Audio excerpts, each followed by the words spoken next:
उत्तर प्रदेश के लखनऊ से बड़ी खबर का, जहां यूपी बोर्ड की 10वीं 12वीं की परीक्षा के छात्रों को बड़ी राहत है। ये बड़ी खबर आपको बता रहे हैं लखनऊ से, जहां पर उत्तर प्रदेश बोर्ड की 10वीं और 12वीं की परीक्षा के लिए छात्रों को बड़ी राहत दी गई है। लेट फीस के साथ 20 सितंबर तक आवेदन कर सकेंगे छात्र। परीक्षा में बैठने वाले छात्रों को योगी सरकार ने बड़ी राहत दी है। संस्थागत व्यक्तिगत छात्रों के आवेदन की तिथियों में संशोधन किया गया है। 20 सितंबर तक 100 रुपये देरी शुल्क के साथ आवेदन कर सकते हैं ये छात्र। तो ये बड़ी खबर आपको बता रहे हैं यूपी बोर्ड से जुड़ी हुई है, जहां 10वीं 12वीं की परीक्षा के छात्रों को बड़ी राहत योगी सरकार ने दी है, जहां लेट फीस के साथ 20 सितंबर तक आवेदन कर सकेंगे सभी छात्र। वहीं परीक्षा में बैठने वाले छात्रों को ये राहत दी गई है। सभी संस्थागत और व्यक्तिगत छात्रों के आवेदन की तिथियों में संशोधन हुआ है। 20 सितंबर तक 100 रुपये देरी शुल्क के साथ सभी आवेदन कर सकते हैं। और हमारी यूपी हेड प्रदीप आनंद श्रीवास्तव हमारे साथ फोन लाइन पर जुड़ चुके हैं। प्रदीप, जानकारी चाहेंगे, क्या राहत योगी सरकार ने बोर्ड परीक्षा के छात्रों को दी है?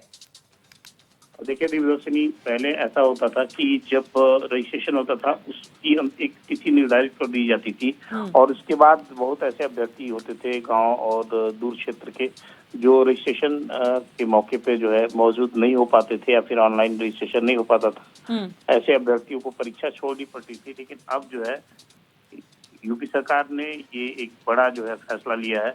यूपी बोर्ड की 10वीं और 12वीं परीक्षा के छात्रों के लिए एक बड़ी राहत बताई जा रही है।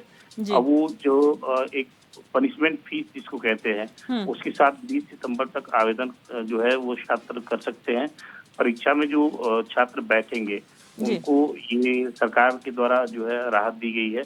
मतलब 20 सितंबर तक 100 रुपए का विलंब शुल्क देकर वह फिर से आवेदन कर सकते हैं। और ये संस्थागत और व्यक्तिगत दोनों कैटेगरी के छात्रों के लिए सुविधा उपलब्ध हुई है। मतलब ये है कि उत्तर प्रदेश बोर्ड में जो ये सुविधा, ये पहली बार इस तरह की सुविधा जो है किसी सरकार ने दी है। तो इससे निश्चित रूप से ऐसे हजारों अभ्यर्थी होंगे कक्षा 10 और 12 के, जिनके लिए यह सुविधा काफी अच्छी और मुफीद मानी जा रही है। जी, आखिर क्या तारीख पहले थी आवेदन की जिसे बढ़ा दिया गया है, अब संशोधन किया गया है?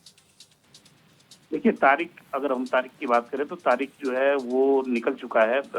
20 सितंबर तक बढ़ाया गया है। ये जो पहले तारीख थी वो अगस्त में ही रजिस्ट्रेशन की पूरी प्रक्रिया पूरी कर ली गई थी। लेकिन उसके बाद विचार किया गया, तमाम ऐसे ग्रामीण क्षेत्र परिवेश के छात्र छात्रा थे जो नहीं पहुंच पाए थे अगस्त में, तो फिर उनके लिए इस तारीख को और आगे बढ़ाया गया, संशोधित किया गया है। जी, बहुत शुक्रिया प्रदीप हमारे साथ जुड़ने के लिए और जानकारी साझा करने के लिए। और एक और बड़ी खबर है लखनऊ से, जहां हज पॉलिसी पर पसमानदा मुस्लिम समाज ने सवाल उठाए हैं। ये बड़ी खबर आपको लखनऊ से बता रहे हैं, जहां पर हज पॉलिसी पर पसमानदा मुसलमानों ने आवाज उठाई है। महिलाओं को पुरुषों से अलग रखने पर सवाल उठाया गया है। हज यात्रियों की कम होती संख्या पर सवाल उठाया गया है। हज के लिए आए कम आवेदनों पर भी चिंता जाहिर की गई है। अल्पसंख्यक कार्य मंत्रालय आदेश वापस लेने की मांग है। हज पॉलिसी 2025 पर दोबारा विचार करने की भी मांग यहां पर उठाई जा रही है। पसमानदा मुसलमान समाज द्वारा हज कमेटी ऑफ इंडिया विदेश मंत्रालय के अधीन है और इसकी मांग की गई है। हज यात्रा के लिए आवेदन तिथि बढ़ाए जाने की भी मांग की गई है। तमाम ये मांगे हैं जो पसमानदा मुस्लिम समाज द्वारा रखी गई हैं हज को लेकर, और जो हज पॉलिसी है 2025 उस पर सवाल उठाए गए हैं। महिलाओं को पुरुषों से अलग रखने पर सवाल उठाया गया है। वहीं जो हज यात्रियों की कम संख्या होती जा रही है उस पर भी सवाल उठाए जा रहे हैं। कम आवेदन जो प्राप्त हुए हैं हज यात्रा के लिए उस पर भी चिंता जाहिर की गई है। वहीं आपको बता दें कि अल्पसंख्यक कार्य मंत्रालय से आदेश वापस लेने की मांग है। विदेश मंत्रालय के अधीन आता है ये, जो जिसमें मांग की गई है। 10,000 लोग फॉर्म भरते थे। जब से भारतीय जनता पार्टी की सरकार आई है तब से लगातार हज पे जाने वाले ज़ायरीन हाजियों की संख्या दिन प्रतिदिन घटती जा रही है। उसकी वजह ये है कि आज 23 तारीख लास्ट डेट होने जा रहा है और अब तक 10,000 भी फॉर्म नहीं भरे जा चुके हैं। जबकि पिछली सरकारों में, जब हमारी समाजवादी पार्टी की सरकार हुआ करती थी या इससे पहले भी सरकारें हुई हैं, इन सरकारों में 60 से 65 हज़ार लोग फॉर्म भरते थे और उस पर 30,000 का कोटा होता था। 60 से 65 हज़ार लोग फॉर्म भरते थे हज पे जाने के लिए और उस पर तमाम लोग सिफारिश करते थे, दुआएं करते थे कि मेरा नाम आ जाए। आज दिन पर दिन स्थिति ये हो गई कि हाजी हज यात्रा पे जाने को तैयार नहीं है। लेकिन जब से भारतीय जनता पार्टी और राशिद आरिफ हमारे संवाददाता हमारे साथ फोन लाइन पर जुड़ चुके हैं। राशिद, जानकारी चाहेंगे जो हज पॉलिसी है उसे लेकर क्या सवाल पसमानदा मुस्लिम समाज ने उठाए हैं, इसके अलावा क्या कुछ मांगे रखी गई हैं? नहीं, देखिए दिव्या, आपको बता दें कि लगातार हज कमेटी जो है वो हज के लिए उत्तर प्रदेश देश से यात्री जाते हैं। तो इस बार हज कमेटी की तरफ से कि ये सऊदी की तरफ से ये रखा गया था कि जो अपनी महिला और पुरुष जाएंगे तो वो कहीं ना कहीं अलग रुकेंगे। तो इसी को लेके सवाल उठाया है अनीस मंसूरी ने कि अगर महिला और पुरुष अलग अलग रहेंगे तो इससे कहीं ना कहीं हज यात्री जो है वो कहीं ना कहीं कम जाएंगे और इससे काफी नुकसान होगा। हज में किसी तरह का बदलाव न किया जाए। वही तमाम खामियों को भी उन्होंने उठाया है कि हज से पहले ही जो खामियां होती हैं, जैसे होटल में स्टे को लेके या तमाम चीजों को लेके उनको दुरुस्त किया जाए। इन्हीं सब चीजों को लेके अनीस मंसूरी ने कल प्रेस कॉन्फ्रेंस करके सरकार से ये मांग की थी। जी, यहाँ पर जो तमाम मांगे रखी गई हैं, कितना समर्थन उन्हें अन्य राजनीतिक दलों से मिल रहा है? क्योंकि ये कहा जा रहा है कि पहले की जो सरकारें थी उसमें जो संख्या थी हज यात्रियों की वो अच्छी खासी थी, लेकिन अब आवेदन भी कम हो रहे हैं, यात्री भी कम हो रहे हैं। नहीं, देखिए, आपको बता दें सब्सिडी जब से खत्म हुई है उसी के बाद में कहीं ना कहीं हज यात्री जो है, कोरोना काल का भी समय था, इस वजह से धीरे धीरे हज यात्री कम हो गए हैं। लेकिन होता ये है कि आवेदक जो है, जो जिस तरह से पहले जिस तरह से आवेदक करते थे अब के नहीं कर रहे हो, कहीं ना कहीं ये संख्या कहीं कम होती चली जा रही, क्योंकि कोरोना काल के बाद से ये संख्या बहुत ज्यादा कम हो गई। और अगर हज की बात की जाए तो हज को लेके फैसिलिटी को लेके कहीं ना कहीं सरकार जो है अच्छी से अच्छी फैसिलिटी दे रही है। उसके बाद में सऊदी हुकूमत से भी बात करती है और तमाम जो तैयारियां वो हज से पहले कर देती है। लेकिन अगर कोई कंट्री अपने मुल्क बुलाती है और अपना कोई वहाँ का वो कानून बनाती है तो उसको सभी को मानना होगा। ये सऊदी की तरफ से कहा गया है कि मेहरम जिसे कहा जाता है कि महिला और पुरुष एक साथ नहीं रहेंगे, तो इसको लेकर अब मांग उठी है। तो कहीं ना कहीं चर्चा होगी, बात होगी और आगे सऊदी हुकूमत का ही फैसला होगा। जो वो फैसला रखेंगे उसी के अधीन हम लोगों को चलना पड़ेगा या पूरे मुल्क को उसी के हिसाब से चलना पड़ेगा। जी, बहुत शुक्रिया राशिद हमारे साथ जुड़ने के लिए और जानकारी साझा करने के लिए। और वक्त यहाँ चला एक छोटे से ब्रेक का, जल्द हाजिर होंगे कुछ और खबरों के साथ।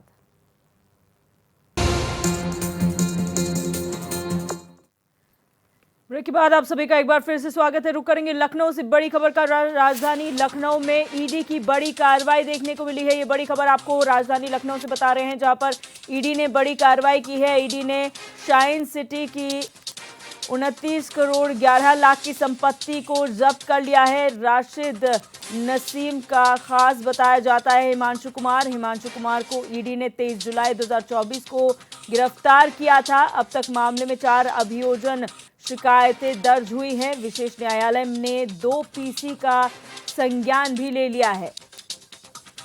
ये बड़ी खबर आपको बता रहे हैं राजधानी लखनऊ से, जहां पर बड़ी कार्रवाई ईडी द्वारा की गई है।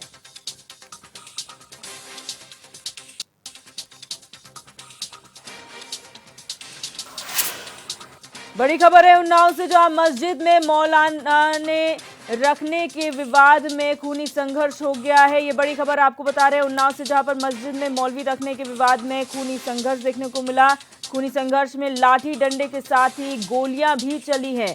फायरिंग में छर्रे लगने से 4 लोग घायल हुए हैं। विवाद के दौरान दोनों पक्षों में जमकर मारपीट हुई। एक पक्ष से 8 लोग तो वहीं दूसरे पक्ष से 7 लोग घायल हुए हैं।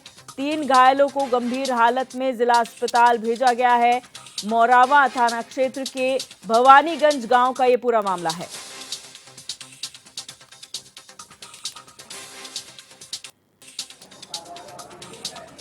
घटना ऐसे कुछ बात विवाद भय रहा है, उसके बाद में समझौता होता रहा। ये लोग अपन चढ़ाई करके लेके असला लेके गाड़ी लेके अपन सबको वार कर दी। अच्छा, गोली चलने की सूचना मिले, क्या सही बात है? गोली चली है? ये मरीज आपके सामने गोली। कितने लोग थे? उधर से 12-15 लोग इधर के बाहर के और बदमाश थे। उसके बाद भी वो लोग बहुत तहस नहस में जोश में बात कर रहे थे, फिर भी हम लोग नहीं कुछ बोले। किन लोगों ने मारा है आपको? मेरे को मुमताज़ के लड़के हैं 3 ठो, और जिसमें कि उनका मेराज नाम है मुमताज़ के लड़के का, उसने फायरिंग की है। फायरिंग की है? हाँ, उसने मेरे पर फायरिंग की, पर मैं गिर गया था। जब किसी ने मेरे पर सर पे लाठी मारी तो मैं गिर गया था। वो गोली साइड से निकली है, पता नहीं किसको लगी हो, इसलिए मुझे होश नहीं है। मेरे बड़े पापा हैं, ये बेहोश हो गए थे तुरंत। इनके सर पे जख्म है और साइड से दांत टूट गया, खून नाक से निकल आया। 2 पक्षों में मौलवी की नियुक्ति को लेकर के मारपीट और लाठी डंडा हो गया, चल गया, जिसमें एक पक्ष के 3 लोग गंभीर रूप से घायल हुए, जिन्हें मारावा पुलिस द्वारा मौके पहुंचकर सीएचसी अस्पताल भेजा गया। वहां से डॉक्टरों द्वारा उनको डिस्ट्रिक्ट हॉस्पिटल के रेफर कर दिया है।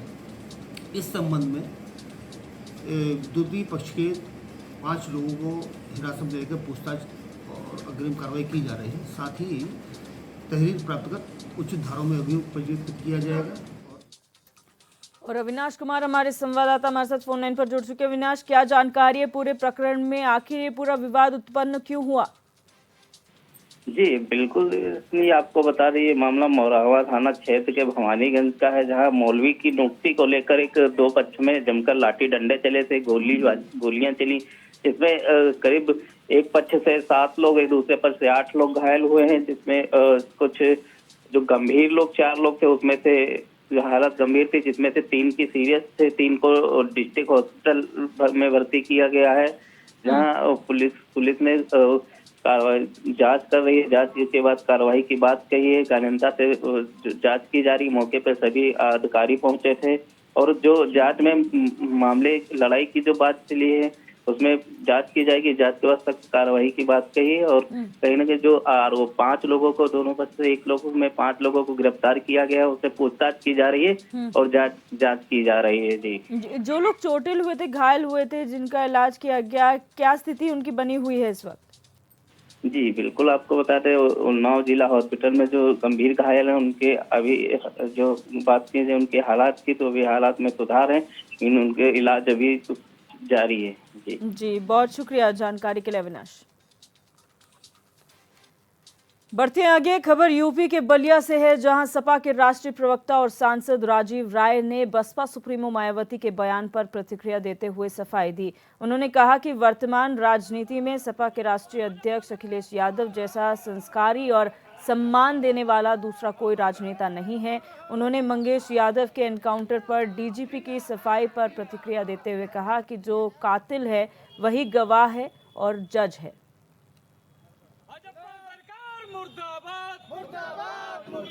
पार्लियामेंट में एक सवाल पूछा था सरकार से, आप लोगों ने विषय चलाया था, शायद याद हो या न हो, कि सरकार का नीचे कार्यकर्ता से लेकर प्रधानमंत्री तक हर दूसरे दिन दावे करते हैं कि हमने इतनी योजनाएं चला दी, इतने रोजगार चला दिए, इतने लोगों को बेरोजगारी रेखा से ऊपर ला दिए, इतने करोड़ लोगों को रोजगार दे दिए। तो आप पत्रकार साथियों से मैं अपना ज्ञान वर्धन कराना चाहूँगा कि जो सालों से 80 करोड़ लोगों को 5 किलो अनाज चल रहा है, वो 79,99,999 क्यों नहीं हुआ? दोनों में से एक ही तो सच हो सकता है। और जोगी जी की बात कर रहे हैं, तो इजराइल से रिपोर्ट आई है, उनको 10,000 बच्चों को इन्होंने धोखे से भेजा था इजराइल में, वहाँ झाड़ू पोछा करवा रहे हैं, बुलेट खा रहे हैं। ये इन्होंने उत्तर प्रदेश जोगी के रूप में, हमारे माननीय मुख्यमंत्री के रूप में इन्होंने उत्तर प्रदेश के गरीबों को छला है और ठगा है। माफी मांगे उन परिवारों से जिनके बच्चों को इन्होंने धोखे में रखकर विदेश में नौकरी के नाम पर इजराइल।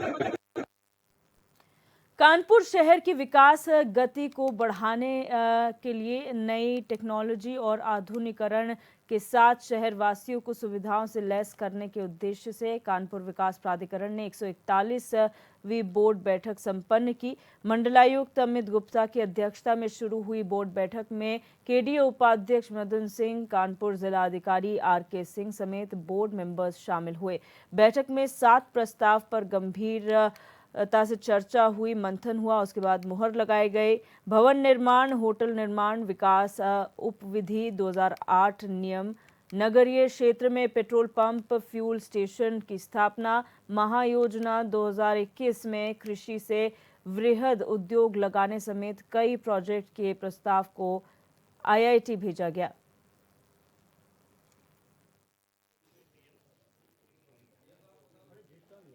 कानपुर विकास प्राधिकरण की 141वीं बैठक में आज जो है कुल हमारे द्वारा 7 प्रस्ताव बोर्ड के समक्ष प्रस्तुत किए गए, जिसमें से 2 प्रस्ताव शासनादेशों के अंगीकृत करने के संबंध में था। जिसमें प्रथम तो ये था कि होटलों के निर्माण के संबंध में कुछ शासन के जो विधियां बनी थी, तो उसको हम अंगीकृत हमारे द्वारा किया गया है। दूसरा फ्यूल पंप और फ्यूल स्टेशन के संबंध में शासनादेश था, तो वो हमारे द्वारा अंगीकृत किया गया है। और तीसरा सुप्रीम इंडस्ट्रीज करके यहाँ एक प्लास्टिक की इंडस्ट्रीज है कानपुर देहात में, उसका लैंड यूज का प्रस्ताव था। और पांचवा था इसमें भूखंडों का आमेलीकरण यानी कि एमएलगेनेशन, तो उसमें प्रस्ताव प्रस्तुत किया गया था, जिसमें जो है कार्य जैसे साइन हो जाएंगे हम उसको शासन को जो है देंगे। और इस बुलेटिन में मेरे साथ बस इतना ही। आप देखते रहिए HNN 24/7, जुनून सच दिखाने का।